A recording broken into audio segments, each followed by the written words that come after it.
Are we finally seeing the end for PS3 and Vita? Let's talk about that.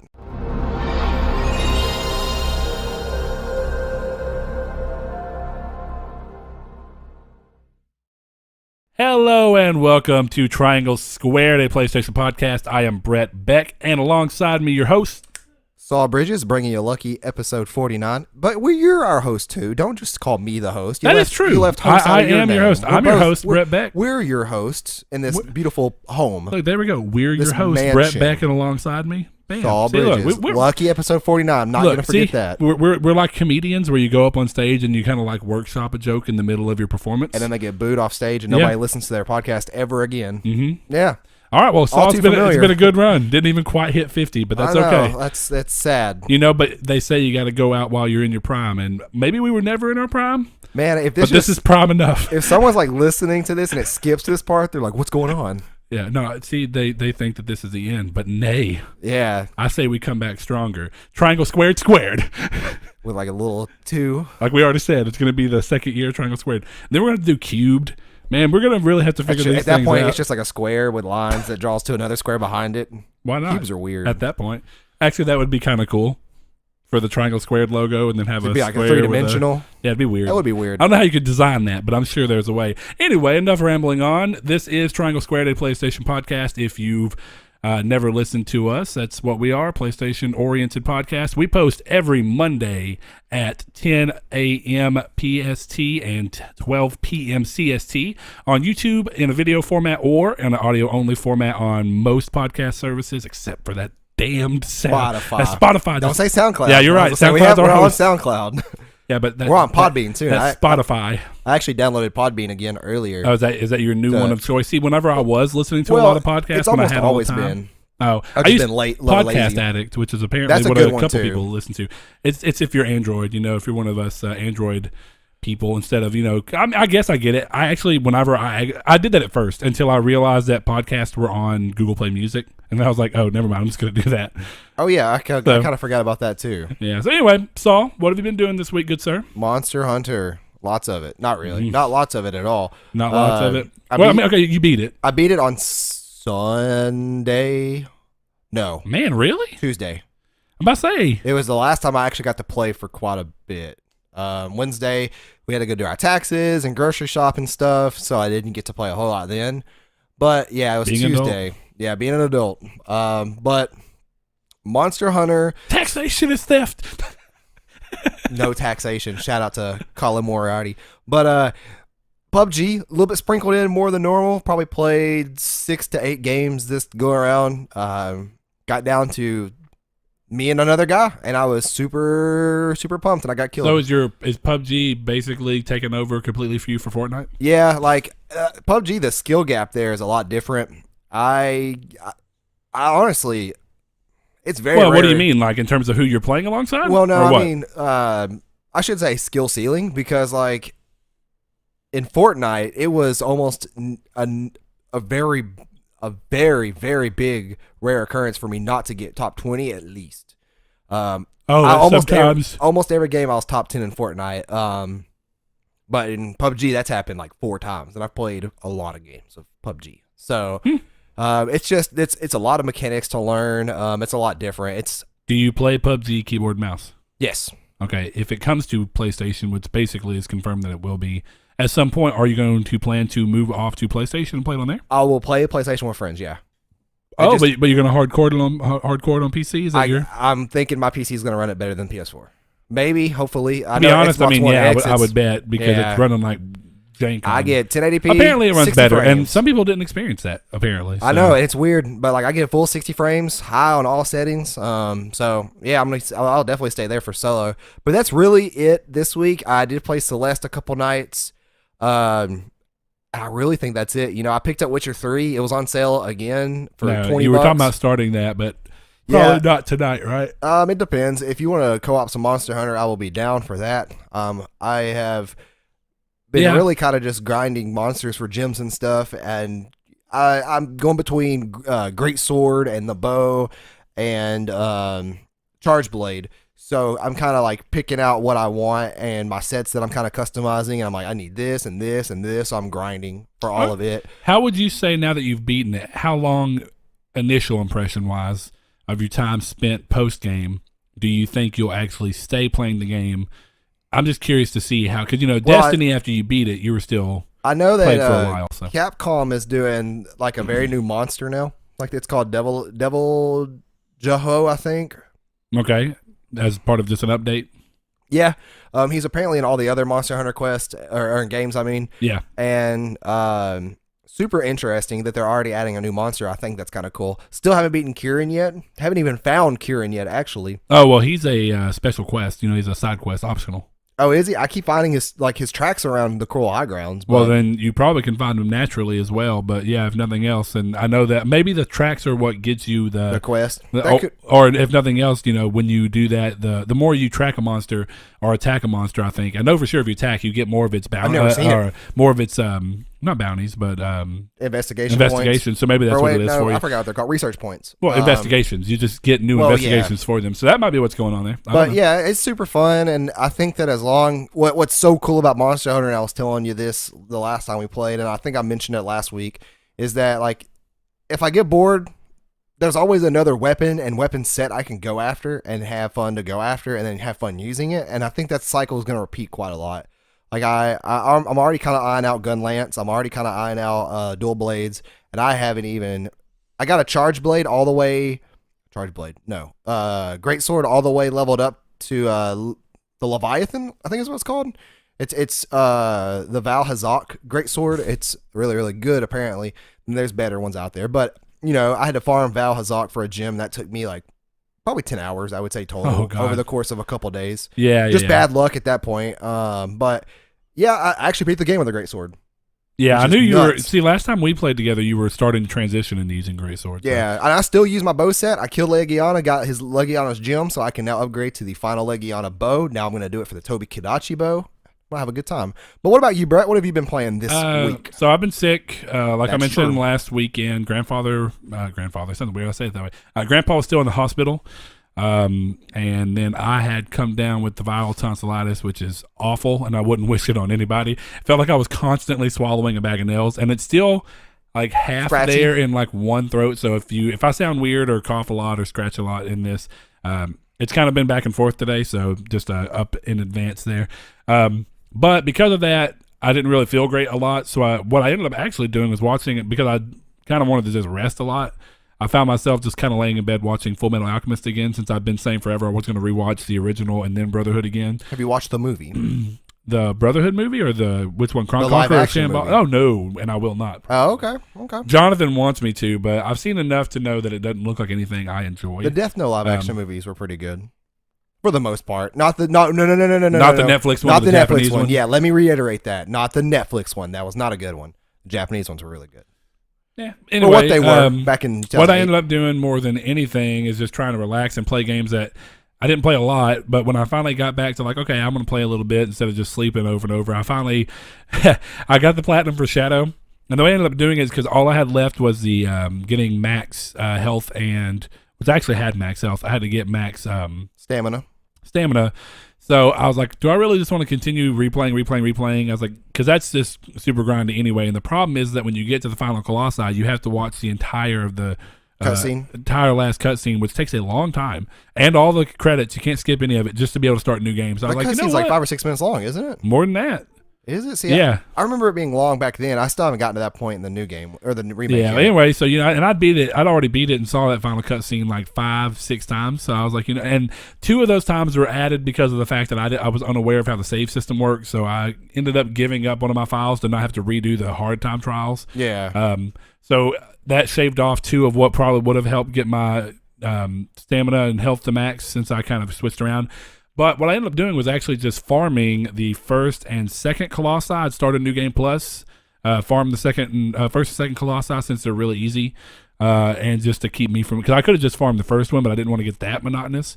And then as soon as I beat him, as soon as I beat him, I would pop out, go back, start another New Game Plus, and it would always keep the, because it saves as soon as you beat the Colossi. Right.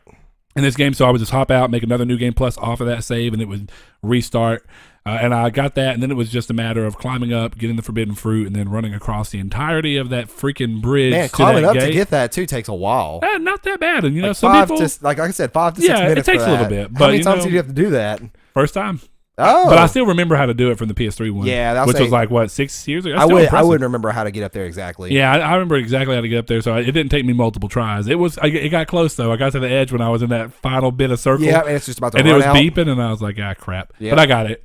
But running across that bridge took so long. But that's why I did that last. And so I got that platinum. But that wasn't something that took a lot of effort. I was trying to I wanted to play Monster Hunter, but stress is not really good for your body when you're and I wasn't just feeling great, so I was like, I don't want to start playing Monster Hunter and suck it up and then get mad at the game, and I'm already tired. I'm trying to let my throat heal, and they say you're supposed to rest as much as you can, let your body use as much of its energy towards that. So I kind of just chilled, and because of that, I was like, you know what? I've been saying for months, I need to play the Marvel Guardians of the Galaxy Telltale series. So I did, and I actually finished it yesterday. Got the platinum. Yeah, yesterday. I remember. I heard you talking about that on Discord. Yeah, or Twitter actually. And it's just one of those things where it's funny. Sean, not Santa Rude. I'm getting mixed up right now. Sean One Neo. Yeah, Sean One Neo was saying that he was like, well, don't tell me that because I mentioned that Batman. I had issues with episode 4 and 5, but none early on.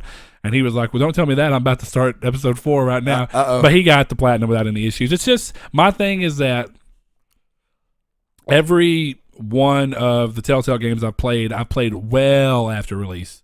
This is actually the closest after release that I've played one, and there was not a single update for it. And to me, I'm just like, you have all this time, you have all this budget. I know you do. These games sell decently well outside of Tales of the Borderlands and a couple of odd ones out, but why don't you come back and update them to make sure that the issues that come from you trying to hit that strict release schedule, they're just at least running smoother. Yeah, just come back and go, okay, you know what? Those weren't just absolute priority because most people weren't experiencing them, but let's see if we can get them ironed out. But I do think, one of the things I'll give them a little credit for is I think since Don't Nod came out with Life is Strange and had way more gameplay elements in there, they've gotten to a point where they want to start introducing weird mechanics specific to the franchise because there's a couple of things in Guardians of the Galaxy where they really take advantage of Star-Lord, Peter Quill, whatever we call him, his boots, his rocket boots. And like even when you're just investigating an area and looking for stuff, like there's a couple of areas where you can like actually go up the levels and kind of fly around. And I was like, this is nice. Their walking animations are just so janky though, and some of their facial animations. It's just one of those things that you see it, and it's such a similar type of game, real narrative heavy with a lot of decisions to be made that affect the story. So in the grand scheme, it's really similar to something like Beyond or Heavy Rain. Yeah, other games that have obviously done this. And they do it so much better, so much smoother, less buggy most of the time. And it's weird to play this because it's like there's always something that's so jarring. And they have their own style, and I actually grew to like that style. Even it was a well done story. I actually really enjoyed the game. Or this story really is what you're doing. I mean, I liked it. You get a platinum. Was it a good game? It was good. I was actually surprised. It was really good, and I had the feeling that I was going to have some disconnect from the fact that they are just different from the movies ones. And I don't have a huge history with Guardians of the Galaxy's comic books before the movies, so the movies is what kind of shapes what they are for me. And surprisingly, it did really well, and I liked it. And they were similar enough to what you feel like you got from the character in the movie, but they took their own liberties. It's just I really would love to see a Telltale game get a brand new engine, finally come in with all the partnerships they're doing, just lay down the money to get a good engine, and even do something that looks as technically good and runs as sound as something like Heavy Rain on PS3, because. And now still keeping their art style to an extent, but I just feel like that's one of those things. Their animations are awkward and stiff, and some of that was going on. So I mean, I'll say Beyond's probably a better example. Beyond Two Souls, of what I would like to see. I would just like to see a more polished version and a slightly higher product value, production value. Telltale game, and I think that would be awesome. They obviously have the people writing stories for them. It's good that they do this, and I don't mind that they're episodic, but it's just the fact that they're just this quality. I mean, I'm sure it's easier to work with. It's easier to iterate when you don't have to worry about that much detail. You kind of just keep pushing forward. It makes the art side quicker. I'm sure this is not speaking from any inexperienced. I'm obviously not a game developer. I don't know what it's like on that side, but you assume that they keep using this engine for a reason, if nothing else for familiarity's sake. That's I would assume that's what it is, but it can never be too it's sure. One of those things where I really wish that we'd see them just step up, and I think Telltale could go that much further. And they laid a lot of people off recently and all this stuff. If you're going to restructure and reorganize your company, why not do it in a way that's going to be a little more risk, but a lot more chance of reward, I feel like, personally. Yeah. I agree. But that's okay. So I did that. That's about all. I did finally, last night, I felt good enough that I was like, I'm going to try. I still didn't play for too long, but I tried Accounting Plus out finally, and I knew from the get-go I was going to like it, even when I see it on stuff.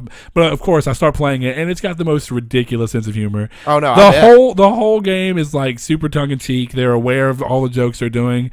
The game makes fun of the fact that it's on PlayStation by making a joke about PlayStation in the beginning part as you're going through making a new game and its tutorial. It's so dumb, but it's funny. There's a hidden trophy that you get. I didn't even realize it was a hidden trophy until I was over there screwing around, and I saw a basketball, and I go to throw the basketball. It's hard to make it because it's VR. It's hard to sense depth. But I got really close, and I kept trying. I was like, damn it. I was like, I just want to make the goal. And then the guy's like, don't worry. I'll just give you the trophy. Like, what? No one will know. They'll just think that you made the goal. That's really It's cool. really stupid, but it's funny. I like that though. It shows that you made attempts, and then they're like, even then, the game literally gives you a trophy as soon as you start playing. Because it's like, as soon as you turn around, it's like, you know what? You did a good job. Here's a trophy, and a trophy descends, and it's like a physical trophy. It's like you did the thing the game was designed to have you do. Yeah, and then an actual trophy pop for that? Yeah. Oh my gosh. And I just think, to me, it's really dumb. But if the line sits on, if you have a VR, I think you should get it.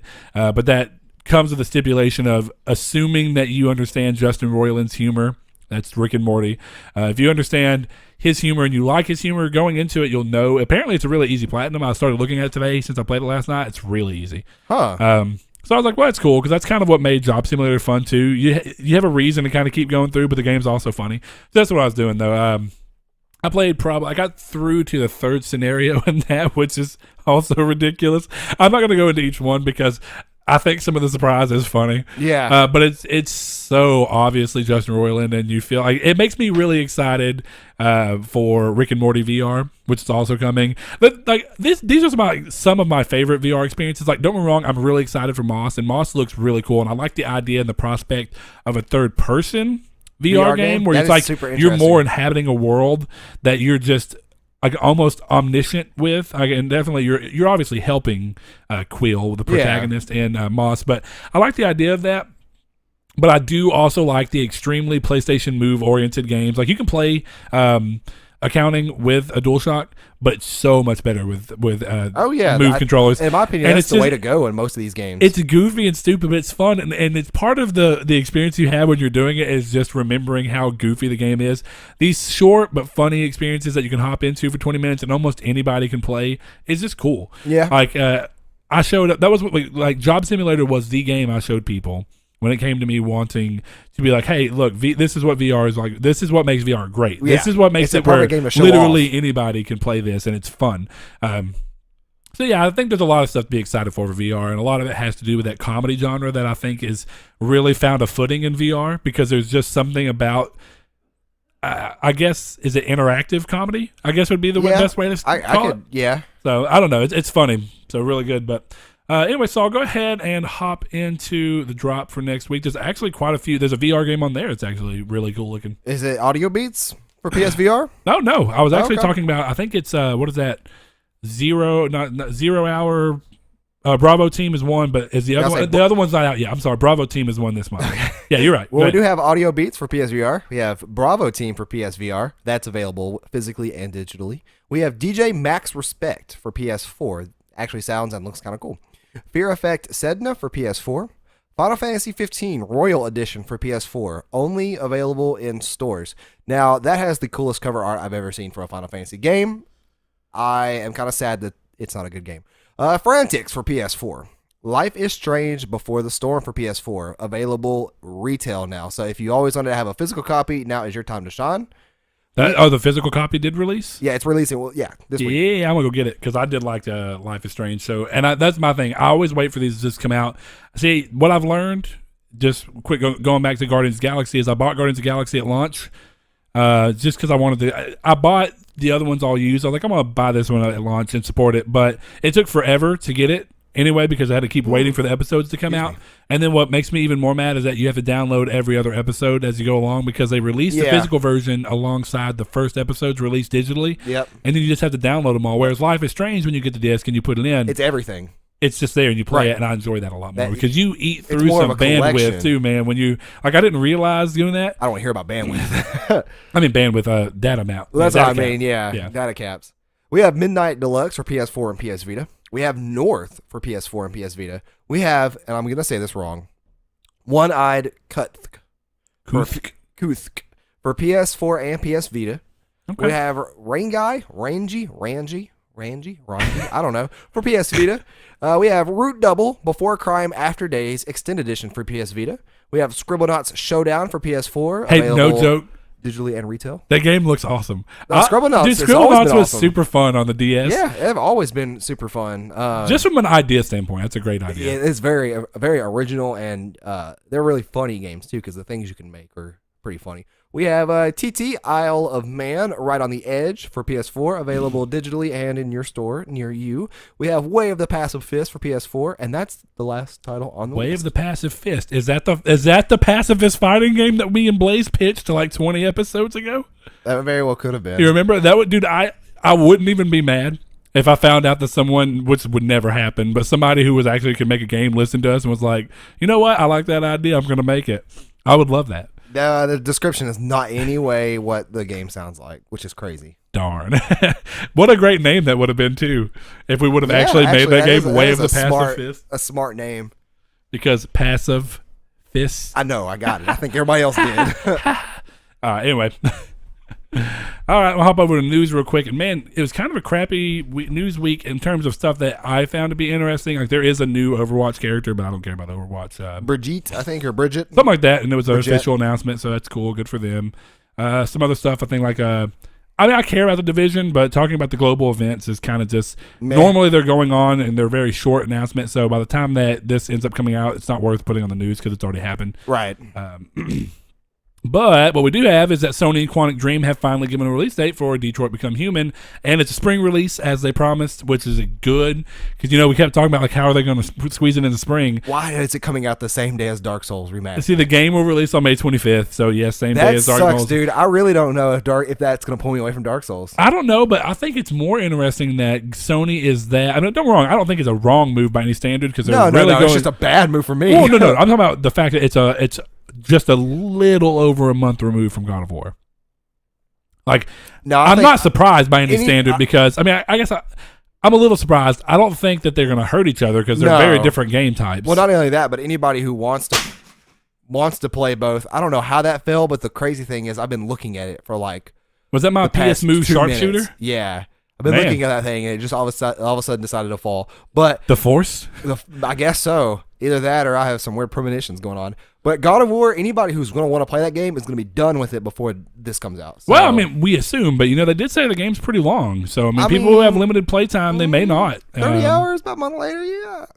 You got some really limited playtime. You can't They said, something between, 35 and 50 hours, I thought, as total game, Well, okay, I do remember that now, but I do think that's including everything, sides and everything. Yeah. So I don't know. Either way, I mean, yeah, you could be right. I would assume so. Now, when you think of traditional God of War games, you're talking about like a 12-hour campaign at most, 12 to 15, I guess, at most. But so, I mean, yeah, you really think you'd be done with it by then. You could normally do it in a couple of playthrough, like a couple of days of just playing through for a couple hours. I just don't know how this is going to work because I'm going to pick up both on day of. That's for sure. Well, here's the thing: you haven't played Detroit ever before. You've played Dark Souls before. No. But it's Dark Souls. That has probably grown to be my favorite gaming series of all time now. Well, I mean, I get it. I'm just saying I don't think it'll be that big of a deal for you, Saul. But hey, you know what? May you have strength to make the decision you need to make day of. I know I'm going to hide that ugly cover they have. Oh, for Dark Souls? Dude, doesn't it? Oh, you meant for Detroit. For Detroit. Yeah, Dark Souls looks balling. Dark Souls looks okay. I mean, it looks like every Dark Souls game that I've seen, which is a good enough cover. But no, I've seen the Detroit one. It's bad. It's borderline too human from like 2009. I mean, I guess They have like the same facial I've paint. never been too much of a fan of a cover that literally just has someone's face. My thing is that the face is too superimposed. Zoomed in. It's like, if it was pulled off a little bit, maybe, but I just think that there's probably cooler things they could have done. But what are you really going to show? The game's about androids. They could have literally just showed the cityscape, and it'd have been better than that. But how do you sell that idea? Like, from a design wise, how does that sell to someone who's never even? I don't know how you sell the design thing as now. It's bald guy with the chip in his head. I mean, I agree, but or maybe even just at least somebody's like, "Oh, is that an Android?" shadow. And they pick it up and read it. If it's just a Detroit, they're like, so what? I'm just playing around in the city of Detroit. Picture this. There's guns in Detroit. It's going to be a shadowy figure staring out over the new Detroit, just superplex, and then the only thing illuminating the shadowy figure is the blue chip in their temple. Actually, that'd be all right. I'd be cool with that. But did you see the alternate cover, which was B Rabbit, aka Marshall Mathers, aka Eminem, on the train ride? Someone actually got the Detroit thing, and they my god, I just not got it. I was like, what? Like, what is this? Is there a character in the game that looks like Eminem? But yeah, I just want to show you because I just now thought of this. Speaking of which, though, 8 Mile is probably my top 20 movies of all time. You know, I didn't realize 8 Mile was like 2 hours long. For some reason, that's also from like 2003 or 4, which I keep thinking it's like from 2009.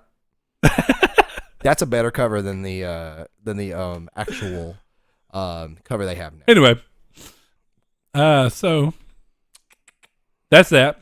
Next up, something that's interesting, and it's just, to me, it's weird how many times I see this. Like, I don't know how many. It's not like it happens a lot, definitely in the grand scheme of how many games released, but it is interesting that it's happened to games that are a little more niche each time. But Yakuza 6 demo / trial is really what it was, because you could you downloaded the whole game, and then if you paid to unlock it, you could just go from there without having to re-download. But Yakuza 6 was pulled. The demo was pulled in the North America territories after some players realized they were able to continue playing past the point of where the trial was supposed to end, essentially granting those who downloaded the demo a free copy of the game.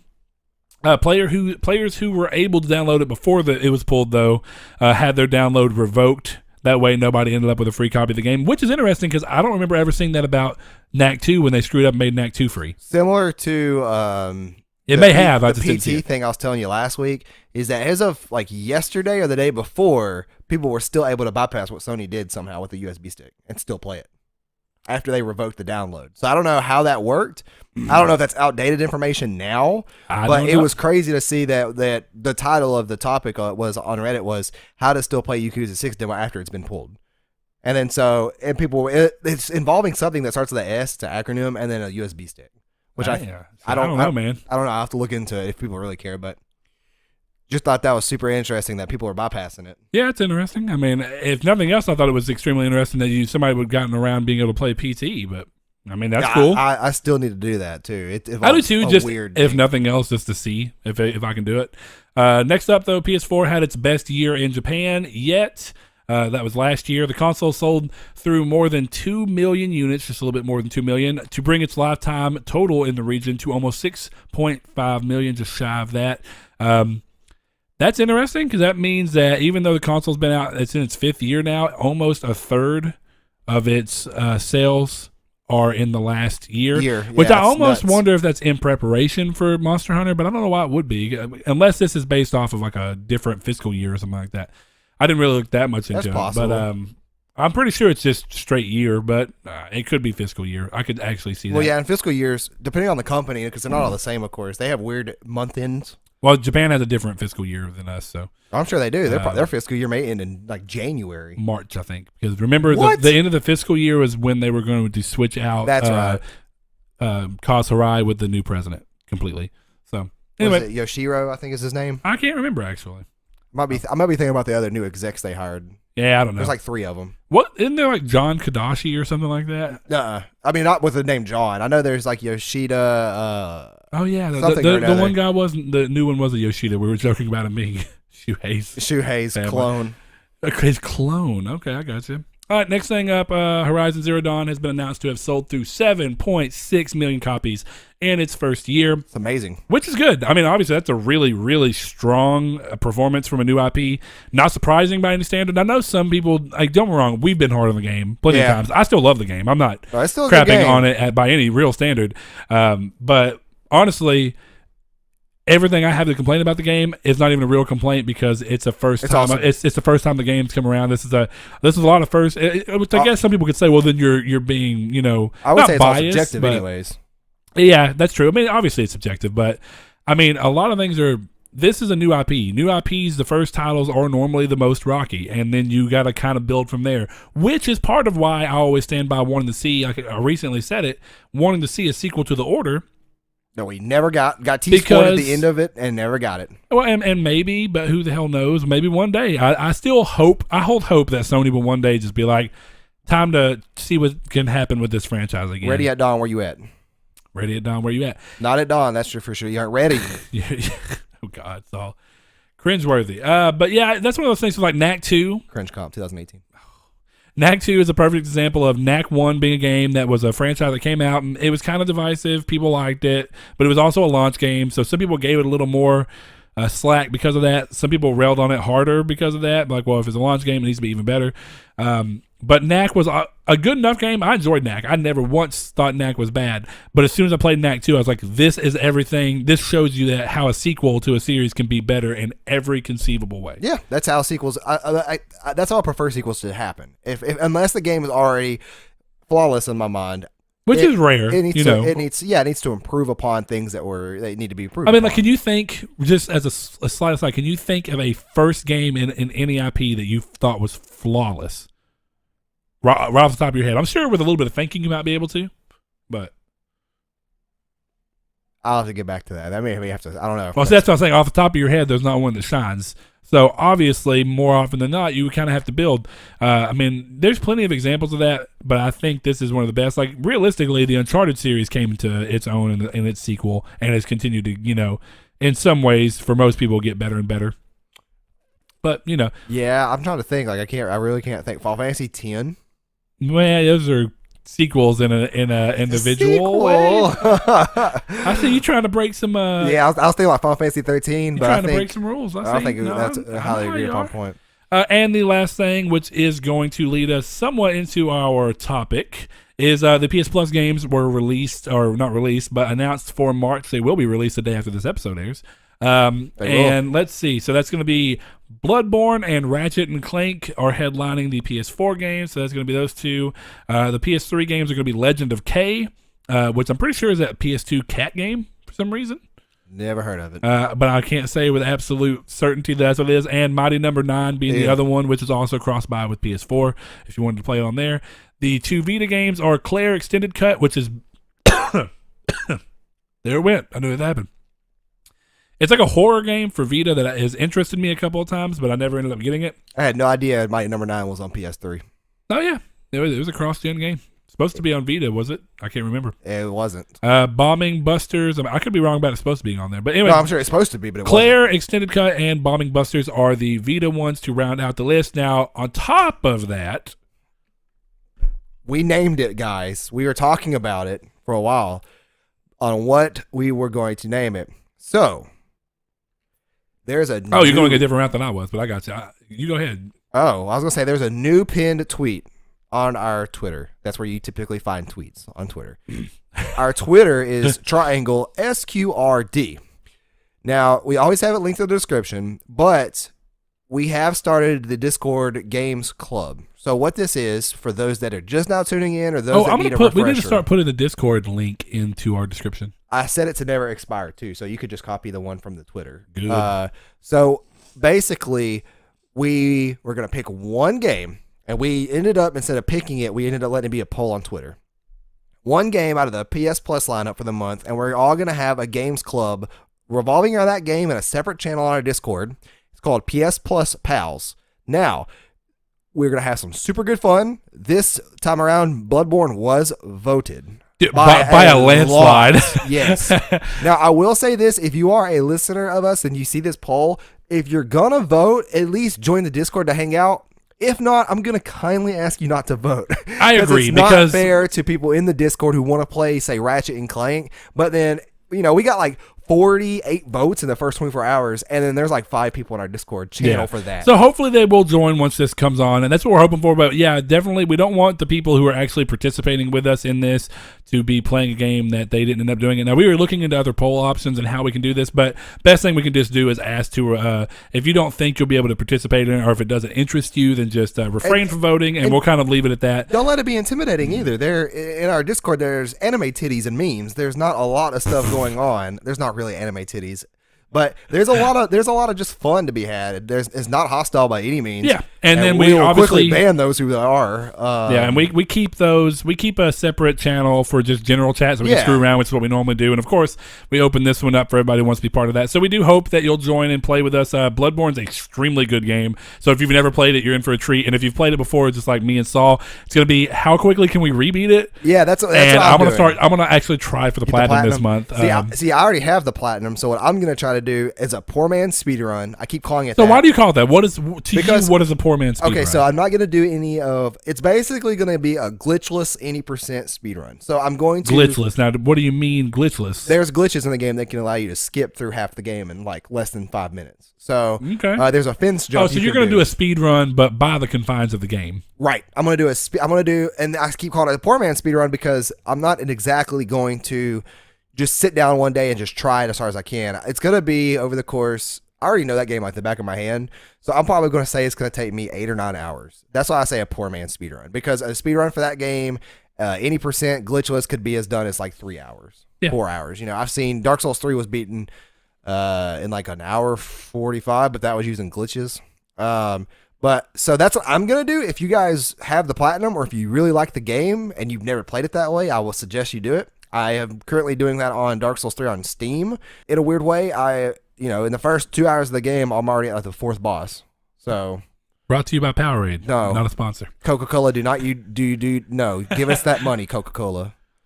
We would definitely allow you to be a sponsor, Powerade. Yeah, I mean, I'll drink that delicious electrolyte fuel that helps me with gaming if you pay us monies. But yeah, I mean, Discord's fun and casual. We're not like, it pops off a lot with European time zones and other time zones, but it's still, today at like 1 or 2 o'clock, I was in there just chatting with people, and it's active. And that's the thing, is that if you post a question or you want to talk, it's not going to be ignored. Somebody almost always responds to what you're talking about. Yeah, it's pretty cool to see too. I'm so glad to see that it moves on without us, because of course when we first made this, I mean, I think anybody when you're starting off small, it's like, well, we want to make sure that you respond as often as you can, but it's like sometimes I can't. I'm just doing stuff. And so like a lot of our friends in there and stuff, that I call them friends because that's what they really are, like World End and Shoko and stuff. We don't have to be involved at all, and they're carrying on a conversation. I come back and there's 50 messages of just a conversation to be had. So that was really it. It's called PS+Pals. Thought it's a very clever name. And Brett, I think you were designing a logo for it? I will do so. Okay, I actually did a really kind of cool one. Just make sure you don't hurt your shoulder patting yourself in the back so hard there. Yeah, I made that name up. Hey, I made up the name of this podcast too. You did make up the name of this podcast. I'll give you that. I have to cipher through about 500 bad ones before I get the golden one. I just make the logos, man. Yeah. But so we invite everybody to come join. This month is Bloodborne. Come in, talk about the lore, the boss battles you're stuck on. We could play co-op. I want it to be a little more than that, because every game's gonna be a little different. So one of the things is like games where there's co-op. I want people to hop in and help people with co-op. And I promise we won't talk too much more about this, because if you don't care about Discord, this is a waste of your time. Yeah, but, sorry about that. We want people to come in. Like, that's why we say come in and just try it out for different reasons. Maybe you need trophies on it, and if so, I'm sure there'll be multiple people who are gonna be doing trophy runs on this. Maybe they've already played it. What I want is like, maybe what we're going to kind of use this for is, I haven't played Bloodborne and beat Bloodborne since almost before Kyrie was born, so almost 3 years, probably around 3 years. So with that being said, this is going to be kind of like a look back, and almost like hey, I want to play this and kind of look back at what I thought of it versus what I think of it now. Yeah. Kind of coming back around. And then I also want to, I'm going to use it to help kind of get trophy boosted in the areas where I may need trophy boosts. And that's what I kind of want y'all to do. We're going to talk about it, what we do like about it, what we don't like about it. I will ask if you're going to say anything spoiler related, try and tag it spoiler before you post it, just because I don't want to make a separate channel for spoilers. It starts to get too clogged up there, but if we can all determine that we're okay with spoilers at certain times as we're playing through, that's fine. Bloodborne's not really a game that you can spoil, thankfully. Yeah, you could spoil boss battles and designs and stuff. But but it doesn't take away from the experience, really, and that's what those games are for. So, yeah, just come in for your own reasons, whether it's just to talk about the games that you love, maybe you enjoyed it. The other thing for me is that for it to get me to play games that I might otherwise not try, which happens sometimes on the PS Plus games, I'll just download them to have them. I'll never get around to them. I like the idea of that. It's good for people who want to do trophies. We can help boost off of each other and just kind of interact with everybody. So, I would definitely. Could you imagine excited if to see who all is going to get into it? Can you imagine if Rocket League was a thing when we did this? Oh God! Or we were a thing when this happened with Rocket League. That'd be so fun. That'd be cool. Because those games like that are multiplayer. Hey, we can make a lobby and just all hang out and play together. It's just going to be a fun-filled experience. So you guys be sure to check that out. Brett will link them in the description. If not, I can take care of that since I edit in timestamps anyways now. So if you guys want those, be sure to check there for those. All right, well, moving on from the Discord chat. Thanks for bearing with us for that. We are going to get on into the other news that came as part of the PS Plus announcement for this month. Which is that starting next year on March 8th, 2019, the PS Plus monthly games lineup will focus on PS4 titles and no longer include PlayStation 3 and PlayStation Vita titles. This won't affect any games you've downloaded. I don't know why anybody would think it would, but I'm glad they clarified. Or will download prior to March 8th, 2019. So anything you have is still going to be there. Anything you've ever gotten will be there. No harm, no foul. It'd be great.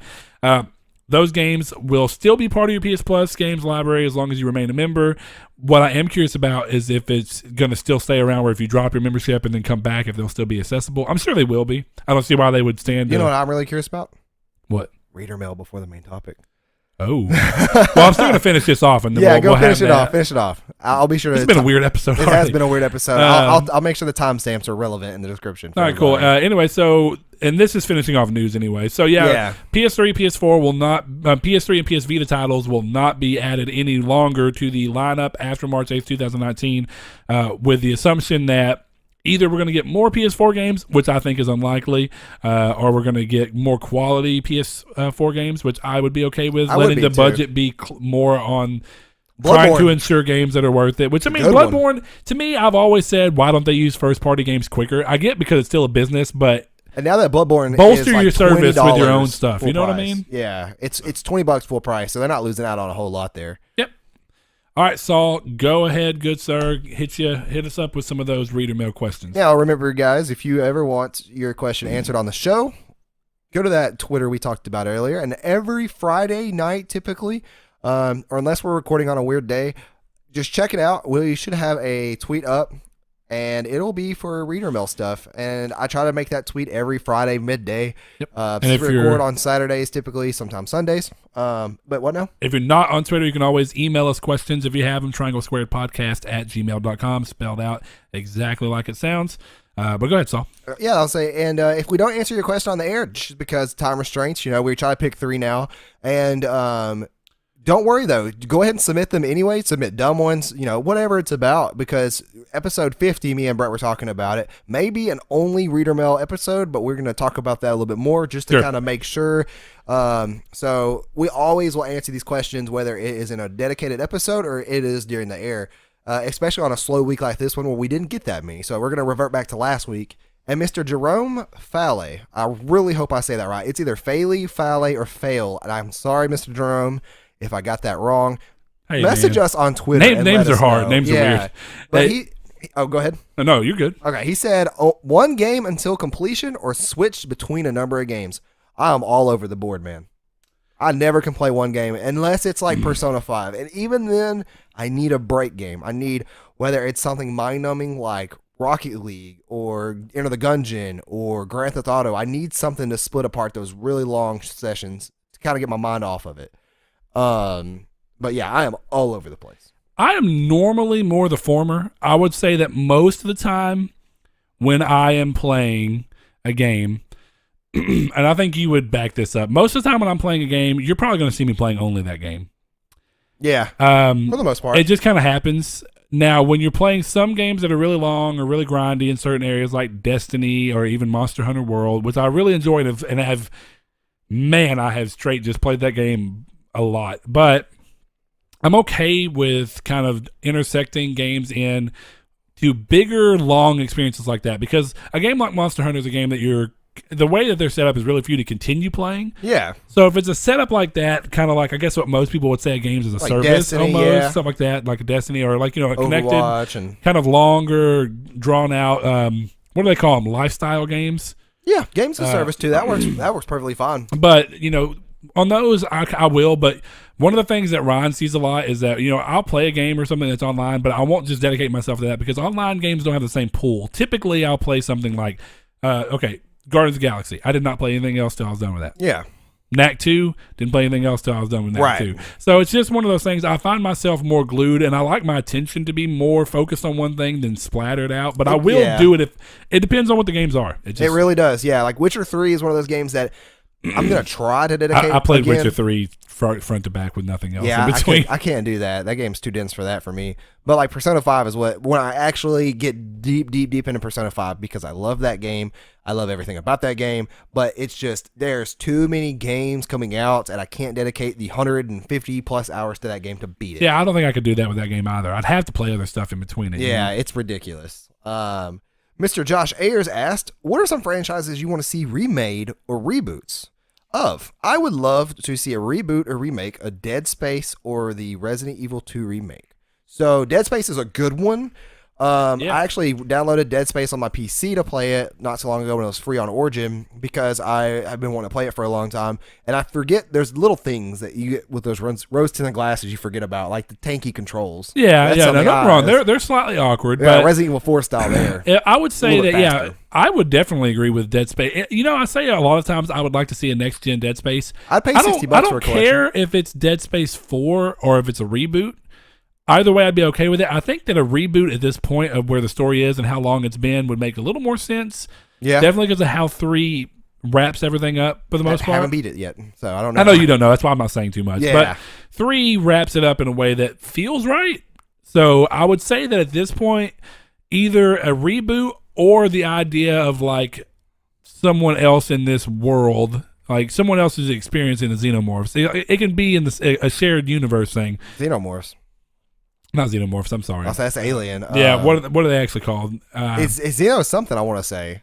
And now that you said that, I mean, you're absolutely right. They're not called xenomorphs, but anybody who's experiencing the little weird zombie like things that come from the marker. Yeah, I was gonna say. I keep want to call it the Citadel for some unknown reason. I'm all back in my mind. That's a good point. But it's one of those. Is it called the things. Citadel? I don't think so. Okay, I was on. Yeah. But necromorphs. Necromorphs, yeah. I knew morphs was in there. Yeah, me too. Xeno keeps throwing me off. Anyway, I think that would be cool. Like another game in that. A perfect example for those who have played it is like the Resistance game on Vita. It doesn't take place in any. It's just you're not playing as Nathan Hale, who was the traditional protagonist for the series until 3, and then of course the PSP one had a different protagonist as well. You're James Grayson, but you're playing. So that's actually the Resistance franchise as a whole. You're playing as different characters in the same world. Now 3, when you're playing as Joseph Capelli, it makes sense because it's a continuation off of what happens from 2. But the other 2 games are just like nothing to do with the other ones, but they exist in that same world. I like that idea sometimes. I would be okay with that. Kind of like how I like the idea of Infamous doesn't have to continue going on being Cole, and it didn't. Yeah. And it was able to be, hey, here's Delson. Right, and it worked out well from what I hear. I mean, it was okay. I mean, about half and half from what I hear from most people. It's a phenomenal gameplay thing and an extremely beautiful and well-made game. It's just a iffy Infamous game. The story-wise, it didn't live up quite for me, but it's okay. See, for me, I'm just going to go that easy answer and get on the hype train with Demon Souls Remastered. I need it. People have actually found a way to host private servers and play online still. Hey. So, yeah, it's still there. I saw a picture. There's like 15 online. I'm like, well, that's nice. That's probably cool. the only people playing anyway. I have long said that of all of the games, I'm honestly disappointed that Dark Souls got the remastered treatment before Demon Souls, because if any of the games really needed it, okay, that's not fair. Dark Souls needed it only because really of Blighttown. Yeah, Blighttown's awful, and then not Ash Lake. Oh my goodness gracious! Well, regardless, there's points of Yeah. that game that have really bad performance issues, and thankfully that wasn't a huge issue on Demon Souls. So, I would have liked to see Demon Souls get that first. I think that's a great answer, but a little more into my side while you're looking at that is Skate. I still want to see a next-gen Skate, something fierce. Tony has ended his partnership with Activision. Who? Tony Hawk. Yeah, but how's that going to work out? Because, he intrinsically didn't have anything to do with Skate, but would you like to see him come back with a... See, but if he ended it, my assumption is Tony Hawk will be out of gaming. I just now realized I can go home and play Underground on PC. I'm going to do that. But still, that's my thing. A next-gen Skate, which that new game Session looks to be kind of filling. But it's just... I don't know. I think it's funny how many franchises EA has that I actually love that I would like to see rebooted. But, we talked about it a couple times. The number one that I'll say that I just think of an older franchise that would look really cool and be really cool and probably work even better with the technology we have today is Soul Reaver. Yeah. The Legacy of Kain series as a whole is good, but I always thought the Soul Reaver games had some of the most interesting game design choices back then that would look a lot cooler and work a lot better and be more streamlined in today's world. I think a reboot would be even better, but I would take a remake. Yeah, I would play either or. Those games are really, really good. I only got to play them at my cousin's house, but they were super fun. Our last question, which is going to lead into the main topic, of course. Liam said, based on the last episode, is there a possibility of Sony discontinuing PSN service for PS3 and Vita within the next few years just to focus on the newer network? So this is going to bridge the gap into the main topic of talking about the future of these services and what we may want to see or what we hope to see. Sure. So I definitely don't think that they're going to get rid of the service. So we got to go off of what we know. So what we know, like we've already said, is that yes, Sony is finally kind of going, okay, with PS Plus, at least with what PS Plus is, which started life on the PS3 as a service. You didn't have to pay for it to play online. It was an additive service, and I enjoyed it. I've had it almost since it launched. But how it started life versus where it's at now are two very different things. So it's like, once they moved it to PS4, the service inherently became slightly different. The fact that they expanded so much to give you not only 2 PS3 games, but 2 Vita games and 2 PS4 games. 6 total games if you have They were eventually going to start running out of things. Lot. So here's the thing. And definitely on PS3, the service has been around so long on PS3 that most PS3 games that you would have wanted have been on the service. Yeah, pretty much. Some of them are not. I mean, I don't think Ni no Kuni's ever been on the service, but and maybe it would have been cool for them to put it on the service for PS3 people in preparation for Ni no Kuni 2. Actually, that would have been pretty sweet. That would have been. Like I also think that Knack should have been put on the service before Knack 2 to encourage more day one sales of Knack 2.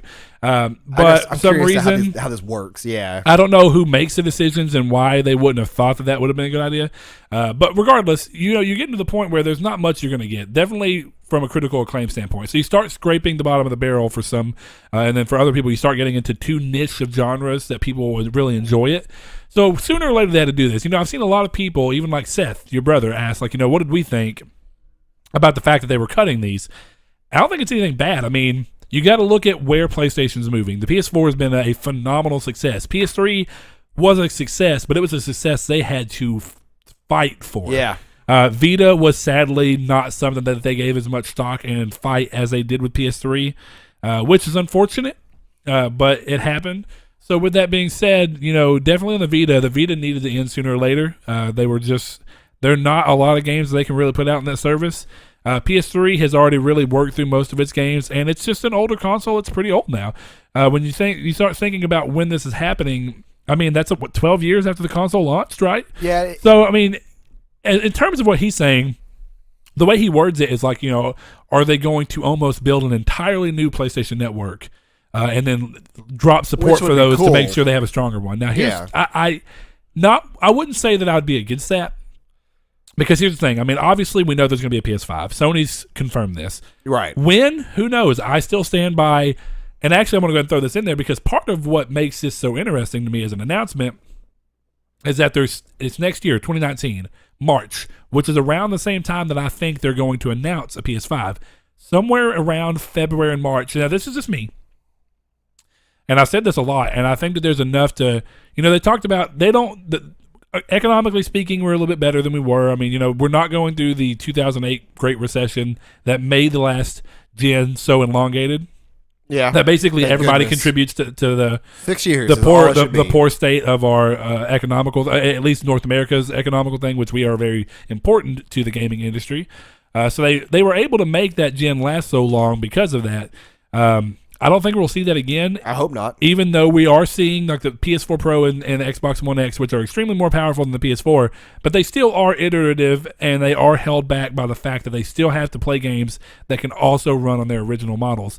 So the idea of going to a PS5 is important, I think, first of all. And the secondary thing is that sooner rather than later, it needs to happen. So I stand by the fact that I think it'll be a February, March reveal, very similar to what they did with PS4, and then we'll see the box possibly, and we'll hear specs and stuff like that, and the philosophy behind making the system a thing.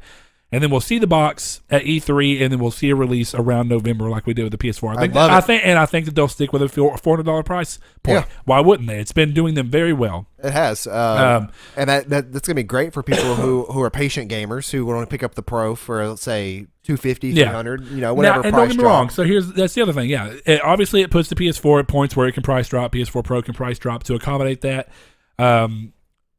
But obviously people disagree with that. Some people think 2020. Some people think 2021 because of the Pro and the Xbox One X. I really hope I not. just personally cannot think that they would wait that long. I think That's gonna be going on a decade. I can't. That's too long. Yeah, I mean, I think 2021 wouldn't. I mean, it's 8 years, but 8 years is also what the PS3 360 gen was, and people just hated. Was it though? Yeah. See, what's funny is like PlayStation have always jumped so Maybe quickly. for PS3, not for PS or for Xbox. That was 9.5 years. Oh, for Xbox it was more. For Yeah, PS3, it was almost not for a PS3 decade. it was 7. For Xbox it was 8. But it felt so weird. Yeah, man. 2005 to 2013. I thought it was 2004. 2005. What? PS3 launched 2006. A year later. All that being said, though, It was. Wow. Time flies. right? So, but we've always had shorter generations, right? So this is kind of going off of what it may mean for PS5, right? And that's part of what I think that this announcement is important for, is that this announcement, in my mind, sets up for them to stop worrying about PS3 and Vita, things that are weighing them down as they start to show and focus on the PS5. So once you have a PS4, which is what most people are playing on now, they announce a PS5, say early March or late February. Then the games stop coming out on the service. People won't worry about PS3 and Vita because now they're looking towards the future of the PS5. This, again, is just this is what I think. This is my prediction on this. That's a good point, too, because that's how I am with the digital thing. So, I mean, you're going to do it. You're going to slowly push yourself to that point. Or at least as a business, it would make sense to me from a business perspective that once you announce the PS5, now you don't have to sit there and worry too much about the Vita and PS3 because people are moving on naturally. People who haven't bought a PS4 yet will buy one. They'll be playing these games. The service will make sense to them because they'll be playing a handful of games they missed out possibly. And they'll have the service online for a good 5 to 6 years. Now, what that means for PS3 and Vita's PSN support, I have no clue. I would think because that they would be on for about another 5 more years. How long do they leave it on? Because how different are the services? I think, is it tied into a one? And now these are things that come from the point that I don't know enough about the way that the servers are ran for this. The servers are not separate for PS3 and PS Vita. I would imagine they're all part of the grand server, but they do for them to run on that server and that much more consoles potentially on it. Maybe it means something. But here's the thing: is that we keep talking about the issues that come into PSN and why PSN isn't quite as robust as Xbox has been is because of design decisions that were made when they were first setting this system up. So when they set up this back end versus the way Xbox did it with the ability to adapt and change, and they were smart from the get go. PlayStation ran with a bad decision, and now it's catching up to them. But does that mean they have to launch a new service? Maybe not. I personally say, because here's my thing about them launching a new service. What happens if they launch a new service? Yeah, what happens to your PS? Do all of my PS3 games that I had, are they just gone? Yeah, that too. Like what happens? Because I've often thought, what I hope, and I don't necessarily think it'll happen, nor does it have to. But what I hope is that because the idea behind this digital future is that it has to be similar to what PC's been doing digitally for a decade now. The same architecture, which is that you can buy digitally on PC because the same architecture and you're moving forward. But if you're going to buy digitally, even though it's not necessarily like, oh yeah, I want to play that 13 years from now, it doesn't matter if you want to or if people really are going to do it. It's about the ability to do it, because there will undoubtedly be someone who wants to do that. So if I'm going to buy a game digitally, I do want the thought to go, I'll have this in 13 years. 10 to 15 years from now, if I want to play this, I can go play it. And see, that's my thought process behind a lot of it, is that I'm going to want to play the game. Like, I'm going to get my enjoyment out of the game way before their servers are going to shut down, because they're not going to shut down for PS4 for another decade guaranteed. Well, here's Unless my other something catastrophic happens. As a link to what you're saying, that's what makes it so crazy to me when they're shutting down online services for games so early. Well, and like Gravity Rush. Yeah. Which, again, I get it. The games didn't perform well, so they're shutting down these servers. Now, obviously, that has nothing to do with PSN or that server, but it obviously means that Sony is not necessarily afraid to cut things they don't feel like are worth keeping open anymore. Yeah. So eventually, if the PS3 and Vita support is weighing them down, wouldn't it make sense to eventually cut them? I've long said if they do that, all digital purchases will need to be updated with a permanent license that no longer needs to be updated. I don't know if does your current license have to be updated? Your license expires every year and has to If you'll check when you go to your purchase things on PS3 or on anything, whenever your licenses renew, they show up higher in your re-download list because the license is newer. Oh, see, I don't. It's really weird. I've seen it plenty of times, and you'll see it happen, every couple of years.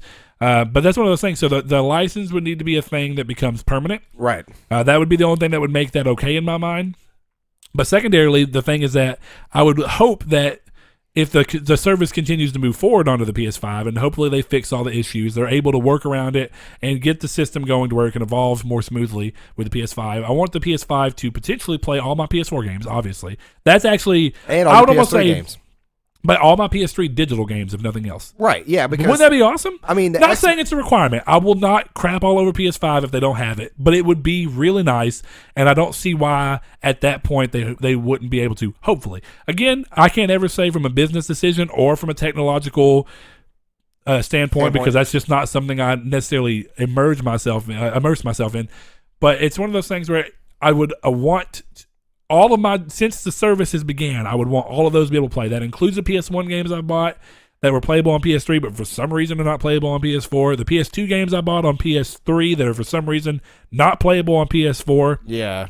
You have to rebuy them. That's the thing that Microsoft has almost a huge advantage of, is the fact that the Xbox One X really is by far the best machine in this generation to have if you want to go back and play last gen stuff. For nostalgia's sake, yeah. But that's where Sony really, really needs to improve, in my opinion. And that's what I want. But see, Microsoft is looking back while Sony's looking forward. I can't blame either. Well, I mean, Microsoft's looking back because their present isn't doing very well for them. Yeah, they're just in a weird in between. So looking back at least gives them something to talk about, and it gives them people like that. People like the nostalgia pool. PlayStation is not doing that, but does that mean that they will be more likely and eager to leave behind? I hope not. I would hope that they would be like, we don't need to leave this behind because this is a legacy as part of this. We need to move forward with this. I think they're going to see the Games Pass and the popularity of the backwards compatibility of the Xbox One and the praises it gets. They're going to see that as a I don't know about Games Pass. I think backwards compatibility is more of a shoe-in. Well, Games Pass is a good thing just because it gives you Xbox 360 games. Well, but it's a service. Whereas instead, I'd want it to be more like the Xbox One's backwards compatibility. And I guess at this point we're talking about PS5 more than anything. But yeah you put it in and maybe it gives you a digital copy of the game that they can emulate from there. Maybe it's not actually running from the disc, but the fact that you some can go kind to Walmart, is better than none. Yeah, the fact that you can go to Walmart and pick up Red Dead Redemption and an Xbox One-esque case is really cool too. Like, that's sweet. I did not know you could do that. Yeah, dude. Have you not seen what the backwards compatibility cases look like? No. Dude, it's an updated version of a Xbox One case, but it has the art for the 360. Like, let's see. It's a weird marketing thing too, because of course the game says Xbox One playable 360 game or something. Like, it markets it almost as an Xbox One game. I mean, technically, I guess it is. It's playing on Xbox One, but see, that's where this stuff gets really interesting. So, Liam, going off of that and going into what it means for ours, I know there's been a lot of talking in between, but I have a really hard time imagining a future where Sony completely cuts off PS3 and Vita, or at least more so. It has that green top. That is weird. Yeah, it's like it's borderline like a Xbox One game case, but it has that weird top on it. Yeah, but so I mean, I'm not gonna say it's impossible. It very well could be. I would like communication's key on all these things. Like, I'm so glad that they gave us a year in advance for this information. Yeah, I am too, because it allows you to kind of prepare for everything. And I would hope they would do the same with any kind of announcement of shutting these services down. And I would want communication as to why, what they're moving it forward to, what it's going to mean for the services that goes on PS5. And to me, that needs to be a lot. If you're going to cut the original service off, and PSN is going to be a whole new thing where they completely rebuild from the ground up on this new thing. I have some options.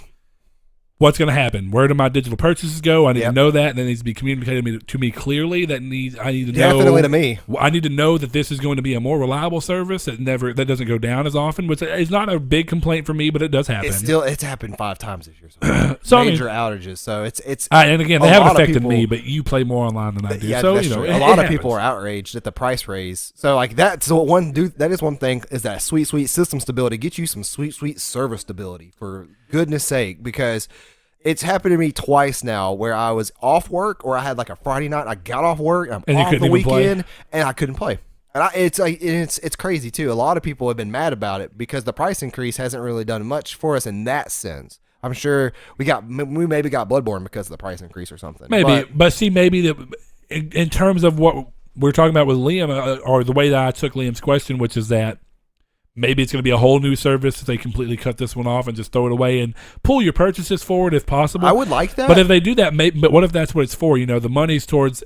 I have a feeling that the money's going towards doing all the things they want to do on the back end to bring it up to date so that they can evolve it alongside Xbox Live easier. Now, of course, Xbox Live doesn't matter to me. I can say that it's probably a better service because for a lot of the reasons I could see that. Well, there's a difference between Games Pass and Xbox Live, though. Yeah, but I'm talking about Xbox Live specifically. Okay. I was clarifying. Yeah, no, I didn't even think I said Xbox Games Pass. But no, if you did, didn't. My bad. No, you didn't. But Xbox Live is not a service I use. So obviously, I don't play on Xbox.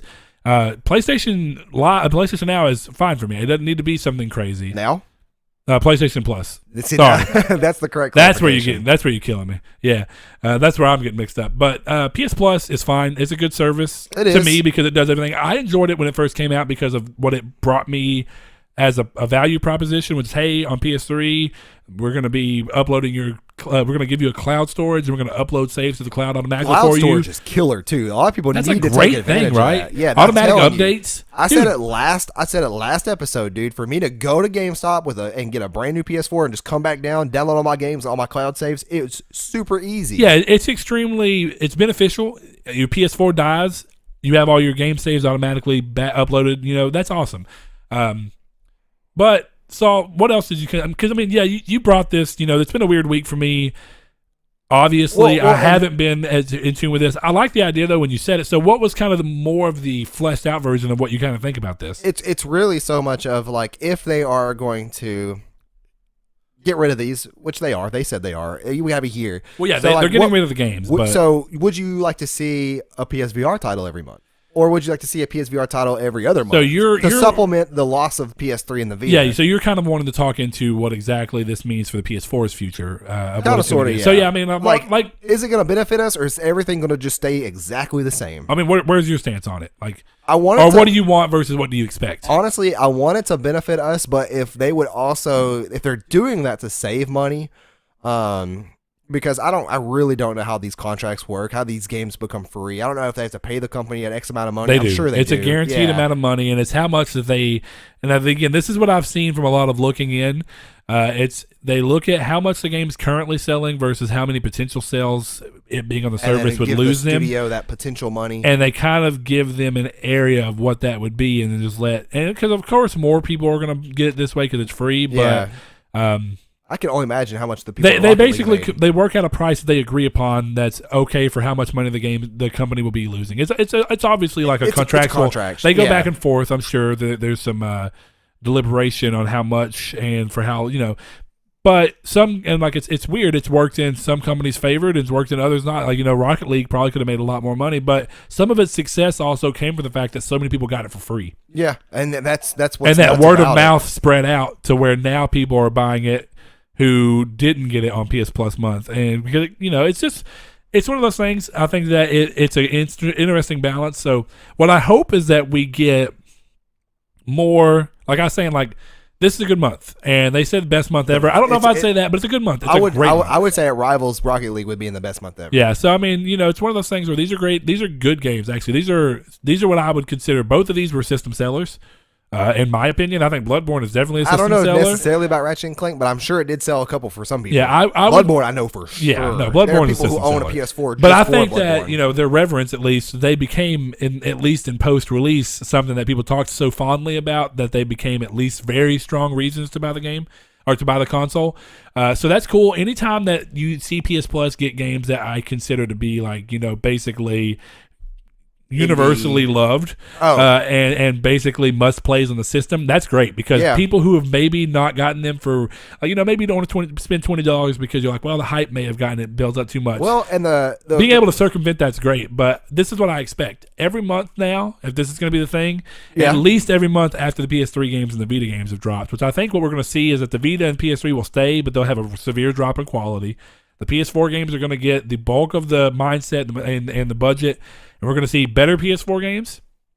The occasional VR games they throw in there, I think that's super cool. That will probably be something they continue to do, which has been so far, each of the VR games stays for 2 months, and then they rotate it out. And I'm okay with that. Yeah. There's obviously less VR games coming out, but it's a good way to promote that particular not system, and they can't always do it because the limited amount of VR games. There's a lot of them, but the amount of contracts. So as that happens, that'll be one thing. But the number one thing I hope to see is that we either honestly, I think I would prefer 2 better games than 4 PS4 games or something like that, or maybe even 3. But I really think that this is going to be a thing that we start to see PS5, and they're going to have an announcement, and there's going to be obvious PS5 games, especially at launch, being on the service. It's going to be a makeup announcement for people because when you think about it, and I was going to say that there's this, it's an odd place, but it's so fascinating. It's a subreddit, and it's called Patient Gamers. And it's people who are going in and they're recommending games for like 360 and PS3, maybe because they didn't have enough money back then and they're catching up on a backlog, or maybe because they don't want to play the game until 3 years later. So it's going to be a wonderful experience for people like that because, in my opinion, they're going to get rid of some of these lower quality titles that are cross-buy and cross-save. Because I think that when they get the PS3 out and the PS Vita out, they're going to be able to focus on more titles because I know a lot of those titles that have that option also are probably easy to buy out and give for free. Yeah, they're normally more budgeted titles. Yeah. So I think that not only is the quality going to improve on the games we get for free, hopefully, but I hope they bank this money and then put it towards something such as service stability, or maybe even, I would honestly say that like, if they did this and then they incorporated another service instead of PS Now with a new launch of the PS5, given the time and the retrospect of it and some cool options, I would pay similar to like a Games Pass service like we talked about before, where you get, a library of games that you can like play. I really want that money to go towards the technology to make sure the PS5 is backwards compatible. Like, I know that's not exactly what the money is going to go for. Those are different pools of money. Exactly, I do have to say that if PS Plus is a service, that money needs to continue going back into that service. Right, yeah. And now that does include, obviously, server stability and the service as a whole and what they can do to make the service better. But it also does obviously include the games that are included on the service. And that's important. I mean, obviously, you're going to want that. I want to make sure that, like, the money that they're saving or banking is going to go for PS4 games that are backwards compatible. You get in the part of this new bundle. I got you. I feel like that's what's going to happen. They're going to do the same thing that what Xbox does, which is, hey, not only do you get these two Xbox One games, you get these 2 360 games that are not only playable on your 360, they're also playable on your One. So it's like you're getting 4 Xbox One games. Sure, I'm fine with that. I don't care. I mean, imagine the PS5 comes out and then 3 weeks later the month rolls over and they're like, you get this month for free. You get, Uncharted 4 and then Shadow of the Colossus remake. It's like something like that. Yeah, that'd be cool. I'd be all right with that because, like I said, there's a lot of people that either avoid these games or get them early, sell them because they can't keep them, and then when you get them again on PS Plus, it's cool. It's like, oh hey, I have this again and I can play it again, like I did with Knack. I love Knack, but I had to sell it back when it came out. I mean, I couldn't afford to. When I got the PS4, I was still working at the hospital. Well, see, I couldn't afford to just game. So what I had to do was, I also have the bad habit of like, some games I don't justify spending $60 on, so I will trade a game in for them because I don't want to spend $60. And then like I got rid of Witcher, but now I got it digitally. Can't do that again. So, and that's almost a way of training myself. It's like I'm making sure that the games I want at full price, I'm paying that amount for, because something just came out that somebody was talking about that was, Kingdom Come Deliverance.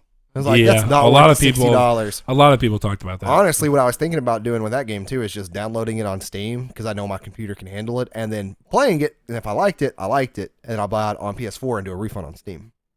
So you could do that. You could have 2 weeks, 2 hours to play the game. So if you have less than 2 hours playtime and it's less than 2 weeks from when you bought it, you can refund it. No questions asked. I could see that. Yeah. So that's actually not a bad idea. It's a little bit of a slimy practice. It's a little shiesty, but yeah. I mean, it's. I've only refunded one game before, and that was Republic Commando, because that game ran like doo-doo butter on my PC back then, and that was a game that should have run flawlessly on that old PC. The game was terrible, crashing and burning, and PS Plus is fine. I just want it to be. It's going to be interesting to see the future. You know what's funny is that I can't remember who it was now, and I apologize for this. Someone asked us if we thought that these games being taken away. Oh, I think it was Sean Santa Rude. Rude Cold. He said, like, do we think that this is the beginning? He had misunderstood that the games were. He thought it was coming this March, so after this March there'd be no more. Yeah, I saw that. Yeah, and he was like, do you think this is the beginning of a service like PS Now being included? Which would be sick. I would have liked that. I just don't think that will happen. I mean, it's a possibility. I mean, it's not outside of the realm of reason, but think about the way that works contractually. When you pay for a year of PS Now, it's like $100, isn't it? No, that's like $6 a month now, isn't it? I didn't think so. We just looked this up too last couple episodes, and I can't remember now.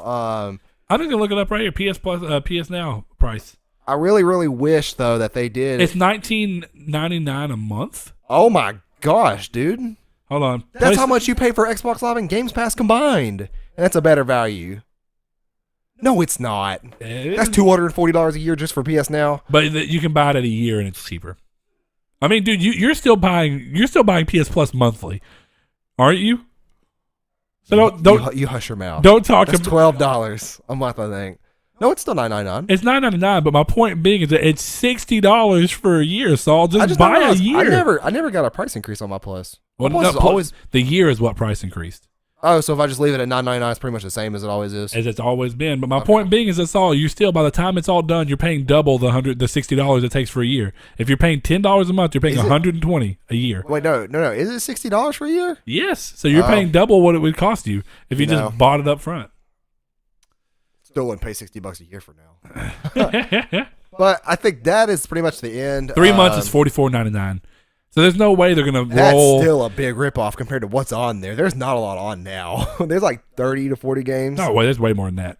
30 to 40 good games. I mean, I don't know, but I'm saying there's way more than that. The games I want to play on there, like I was saying, is Devil May Cry 4, which now, Devil May Cry 3. I forgot whatever Devil May Cry was I downloaded on now. It's just, or streamed, was not good enough. But we'd like to hear what you guys think in the comments. We always post all, the episode recap on Twitter for you guys on Mondays.